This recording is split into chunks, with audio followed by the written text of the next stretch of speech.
فارسی رضی اللہ، حضرت حذیفہ بن یمان، حضرت عبداللہ بن جابر رضی اللہ تعالیٰ عنہما، ان کی قبریں، حضرت علی کرم اللہ وجہ کا قبر مبارک، سیدنا امام حسین رضی اللہ تعالیٰ کربلا میں وہ جگہ جا کے دیکھی جہاں کا گردن ایسے جدا کی گئی، آج بھی جگہ موجود ہے۔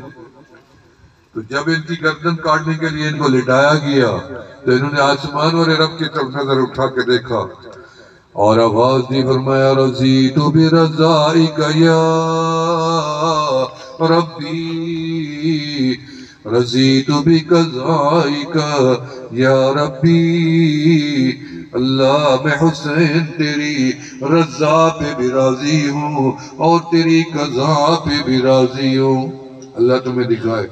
بہاؤالدین زکریا ملتانی رحمۃ اللہ علیہ کو مریدین پالکی میں لے کے جا رہے تھے، پالکی میں، ضعیف تھے، بڑے تاجر تھے، بڑے ہی تاجر تھے۔ مولانا اشرف صاحب تھے مانکوٹ میں، ایک دفعہ انہوں نے واقعہ سنایا ان کا، انہوں نے فرمایا کہ یہ بڑے تاجر تھے، تجار ملتان میں پہلا نام انہی کا آتا ہے۔ جب ان کا بیٹا مسند نشین ہوا تو اس نے ساری تجارت کا پیسہ، مال، دولت، جو سامان تھا سارا اللہ کی راہ پہ خرچ کر دیا اور بالکل غریب افلاس ایک چٹائی بچھا کے بیٹھ گیا۔ مسند خلفائے مریدین آیا کہ جا کے تانا دیا اور نوجوان سے کہا آپ کا باپ ایماندار تھا، نیک تھا، تجارت کی اللہ نے برکت ڈالی، آپ نے تجارت کو اجاڑ دیا۔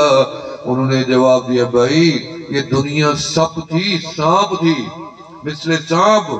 میرے باپ کے پاس مندر تھا جو اس نے اس سانپ کو پٹاری میں بند کیا ہوا تھا، میرے پاس کوئی مندر نہیں تھا، میں سانپ سے ڈر گیا کہ نکل کے مجھے نہ کھا جائے، میں نے سانپ کو آزاد کر دیا اور میں اس سے محفوظ ہو گیا، اب میں اللہ کی عبادت کر رہا ہوں۔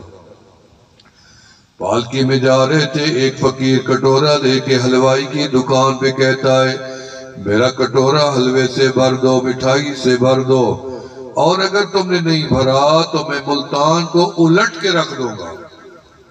ان کی دل میں لگا، انہوں نے کہا پالکی روکو، مراقبہ کیا، نظر ڈالی، پھر میں چلو، پھر آواز آئی میرے کٹورے کو بھر دو مٹھائی سے، حلوے سے، وگرنہ ملتان کو الٹ دوں گا۔ پھر مراقبہ کیا، اتنی بڑی بات، کوئی معمولی دعویٰ تو نہیں ہے، ملتان کو الٹ دوں گا۔ پھر مراقبہ کیا، پھر میں نے نہیں، چلو، پھر تیسری دفعہ آواز آئی، پھر مراقبہ کیا، پھر اس کے بعد فرمایا واپس چلو، واپس آئے۔ حلوائی سے کہا اس کے کٹورے میں کتنی مٹھائی آئے گی؟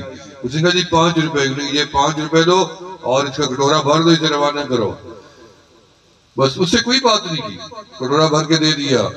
اتنے میں مریدین نے کہا حضرت آپ نے ایسا کیوں کیا؟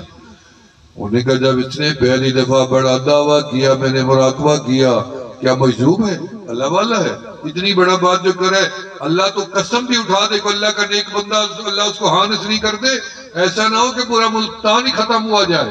جب میں نے غور سے دیکھا ایسے خالی دعویٰ تھا، اس کے بعد کوئی عمل ہی نہیں تھا، میں نے کہا چلو۔ پھر اس کی آواز آئی، پھر میں نے اس کے باپ کو دیکھا، دادے کو دیکھا، ان میں بھی کوئی ایسی خوبی نہیں تھی، میں نے کہا چلو۔ پھر تیسری دفعہ آواز آئی، پھر میں نے غور کیا تو 7ویں پشت میں اس کا ایک نیک بزرگ تھا، اس نے اللہ کے آگے سر سجدے میں رکھا ہوا تھا، اللہ میرا نالائق پوتا ہے، بڑا دعویٰ کر بیٹھا ہے، خیال رکھنا میرے پوتے کا۔ یہ بات ہے، دیکھیں تو اللہ تعالیٰ اس گلشن کو تاکام، اللہ تعالیٰ آزماتے ہیں، یہ قربانی آزمائش کے لیے۔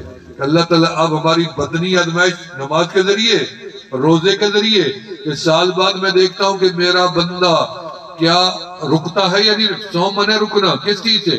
ویسے تو آپ پورا سال زنا سے رکے ہوئے ہیں نا، یہ حرام ہے، پر میں پورا سال 24 گھنٹے 12 مہینے تمام زندگی کے، فرمایا زنا کے قریب نہیں جانا، شراب کے نہیں جانا، جوے کے نہیں جانا، سود کے نہیں جانا، جھوٹ کے قریب نہیں جانا، فریب کے، غیبت کی، یہ منع ہے نا، یہ پورا سال منع ہے۔ لیکن اللہ فرماتے نہیں، ایک مہینہ ایسا بھی آئے گا جس کے اندر ہم تمہیں یوں بھی آزمائیں گے.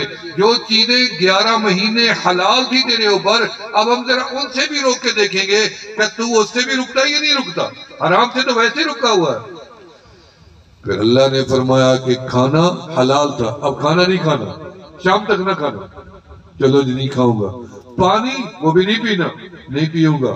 بیوی حلال تھی، اس کے قریب نہیں جانا، نہیں جاؤں گا.